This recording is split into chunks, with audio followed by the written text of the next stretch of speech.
প্রিয় দর্শক, আসসালামু আলাইকুম রহমতুল্লাহি আবরকাত। আমাদের এই মুরগির বাচ্চাগুলোর বয়স হচ্ছে আজকে 4 দিন। এগুলো হচ্ছে নিউ কোম্পানির বাচ্চা। আলহামদুলিল্লাহ, আজকে 4 দিন বয়স অবধি মুরগি এখন সুস্থ আছে। আমরা 4 দিনে ভ্যাকসিন করে থাকি। তবে গতকাল 3 দিনের মাথা থেকে একটু সর্দির প্রবলেম করছিল। আপনাদেরকে তো ভিডিও দিছি কী কারণে মুরগির সর্দির সমস্যা হয়েছে, এটা বলছি আপনাদেরকে এর আগের ভিডিওতে। যারা দেখেননি অবশ্যই দেখে আসবেন, কারণ আপনারা যারা বাচ্চা কালেকশন করবেন তারা অবশ্যই সতর্ক সহিত বাচ্চা কালেকশন করবেন। কারণ অনেক সময় বাচ্চার গাড়িতে বাতাস লাগলে মুরগির বাচ্চার সমস্যা হয়ে থাকে।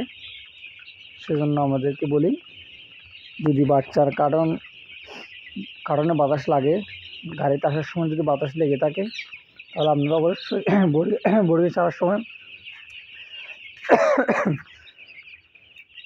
সর্দি আছে কিনা ওটা দেখে নেবেন। যদি সর্দি থেকে থাকে তাহলে আপনারা যথাযথ ব্যবস্থা নিয়ে নেবেন তাড়াতাড়ি।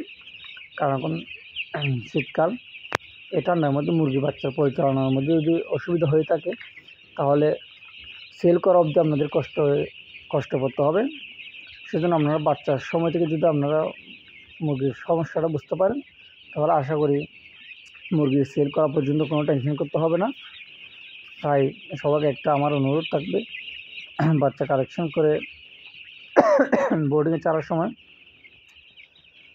অবশ্যই দেখে শুনে বাচ্চা বোর্ডিংয়ে ছাড়বেন।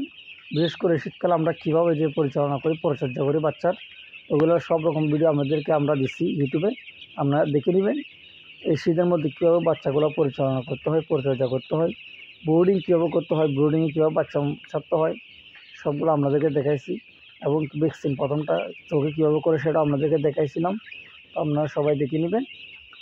যারা এগুলো আমার ভিডিও দেখেন তাদেরকে অসংখ্য ধন্যবাদ। আর যারা নতুন সদস্য হতে চান তাদেরকে অন্তরস্থল থেকে ধন্যবাদ জানাই। যারা রেগুলার ভিডিও দেখেন তাদেরকে অসংখ্য ধন্যবাদ।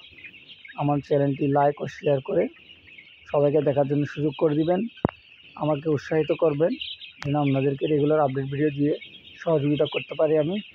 এটাই হলো আমাদের কাছে আমার চাওয়া। সবাই দোয়া করবেন আমাদের জন্য, যেন আমরা দীর্ঘ সময় এই ব্যবসাতে থাকতে পারি, আপনাদেরকেও যেন রেগুলার আপডেট ভিডিও দিতে পারি। সেজন্য সবাই দোয়া করবেন। আসসালামু আলাইকুম ওয়া রাহমাতুল্লাহি ওয়া বারাকাতুহু।